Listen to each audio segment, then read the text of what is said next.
Data Miner Temporyal has been back at it again, this time uncovering many new references to new assets possibly coming in future chapters of Battlefield 5. Most notable among these is the iconic P-51 Mustang. But that's not all I want to discuss today, as I also want to discuss other weapons and vehicles I believe could potentially make their way into BF5. But before we start, remember that if you enjoy the video to leave it a juicy like, and if you really enjoy, make sure you subscribe for more content like this.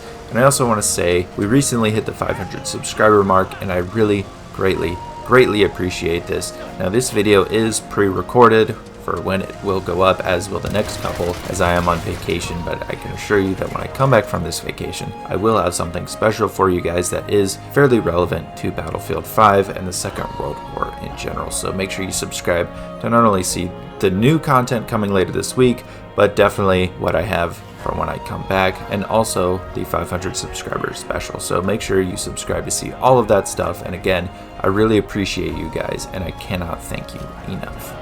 The P-51 Mustang is iconic, but to understand its greatness, one must understand the reason it was ever created in the first place.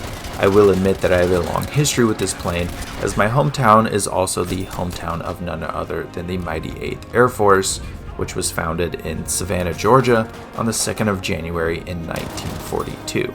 The 8th Air Force was the group designated with doing daytime bombing raids over Germany, while the British took the nighttime raids. No matter the time of day, this was a very dangerous job, but Allied High Command believed the heavily armored bombers could fend for themselves.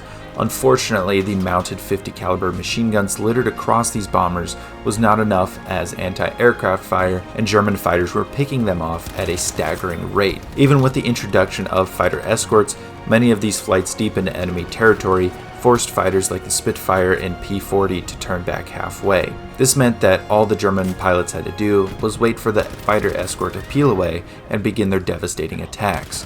That was until North American aviation developed the P-51. Admittedly, the P-51A and B were not particularly amazing, but the marriage of the P-51 body to the British Rolls-Royce Merlin engine created a fighter that could not only go the distance but perform at the high altitudes required to fend off notorious German fighters harassing the heavy bombers. To finally see this iconic aircraft in Battlefield 5 would be an absolute joy, and while it is not confirmed to be coming to the game, I would imagine that if it were to show up, it would be when we return to Fortress Europa for the liberation of France and fall of Germany. This would likely be in Chapter 7 or 8, but again, none of this is confirmed. Now on to other vehicles and weapons I think could and arguably should come to Battlefield 5. To start off, I want to see the famous dive bombers of the Pacific War. Instead of the bomber variants of the Zero and Corsair fighters, I want to see the iconic carrier-based dive bombers like the American SBD Dauntless and Japanese Type 99 or VAL. With the leaks of the Pacific Ocean map and the Japanese destroyer Arashi, which led the American dive bombers at Midway right to the Japanese fleet by accident, it would be very fitting to have these in-game for the potential Battle of Midway. These planes served on a massive scale, and while unlikely that we will see them, the addition would be very welcome. Now this may not be the most popular idea, as I believe the heavy bomber has given every player of Battlefield 1 PTSD in some form or another, as it farms kills from above and devastates entire teams in one fell swoop, but the heavy bombers like the B-17 Flying Fortress and British Lancaster are icons of the air war over Europe, and it would only be fitting to have a heavy bomber release with its escort fighter, the P-51. Now this would probably be met with a lot of hate from the community, as the air-to-ground balancing is already pretty bad in the game.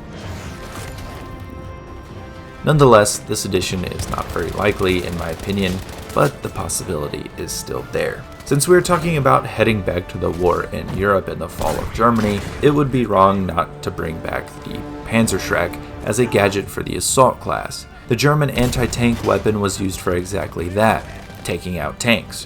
While we have the bazooka, Panzerfaust, and Piat in-game, it would be interesting to see what DICE could do to add the Panzerschreck to the game as a unique option, though it may be more fitting to place it if and when we get the Eastern Front.